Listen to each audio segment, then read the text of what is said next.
So now we have some information about I'm going to do quotes here, victim. We have learned the man's name is Melvin Townsend III. He is a 36-year-old man. Now, this might matter to you, Mojo, it might not, but this guy does have a pretty extensive criminal history.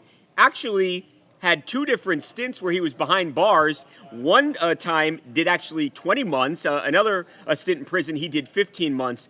Everything from fraud to burglary to possession of a controlled substance. So look, that doesn't mean he can't be the victim of a crime. Definitely not. But it does go to show that this guy has had some trouble in the past. Now, the part that might send a little bit of fear through Mike Tyson and through his reps is the fact that this guy has now lawyered up, Mojo. So Melvin has hired an attorney, and while they sent us a statement and they were honest in saying, we don't know if we're going to sue yet, still up in the air.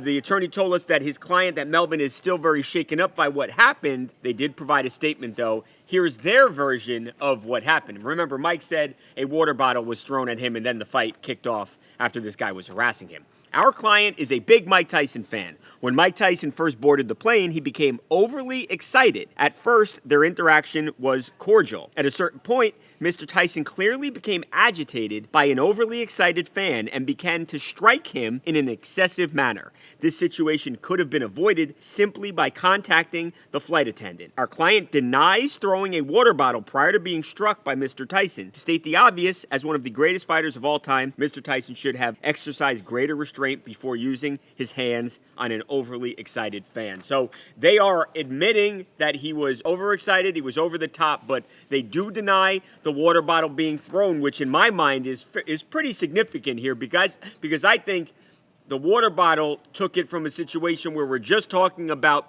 someone who was verbally annoying to somebody who was physically assaulting somebody.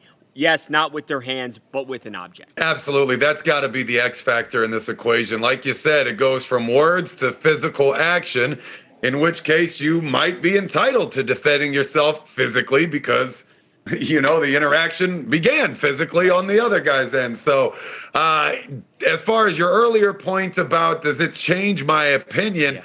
Of course it does. If this guy has a criminal past, with multiple fraud charges. I mean, I don't know. Look, this guy looks like a fraud to me when I'm examining his face and his body language following and preceding the Mike Tyson incident. I mean, the guy was clearly instigating, and afterwards, he's right there. He's like playing to the camera.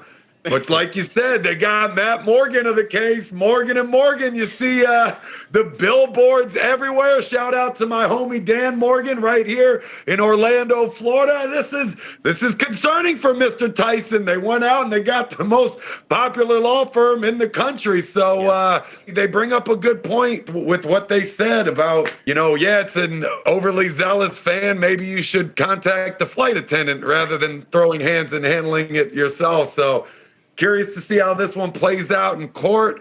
A lot of factors going on. Again, we can't wait to see where this water bottle ties into this situation, but guess we'll have to stay tuned, It's going to be interesting. You wonder if there are other passengers who have video, and if they do, that could really come into play here because, look, both things can't be true about the water bottle. Either it was thrown at Mike or it wasn't, and perhaps there's some other audio, or some video, I should say, that would prove that one way or the other. My prediction here, and we are going to obviously follow this story. This is the biggest story in the country right now. We are going to follow this story. I would believe that this never actually makes its way to a courtroom. Mike has a lot of business. He's worth a lot of money, lots of endorsement deals worth millions and millions of dollars. I don't think Mike wants a protracted legal battle here. I believe they probably end up settling this outside of court, but the guy is lawyered up now, clearly is mulling over a lawsuit at the very least.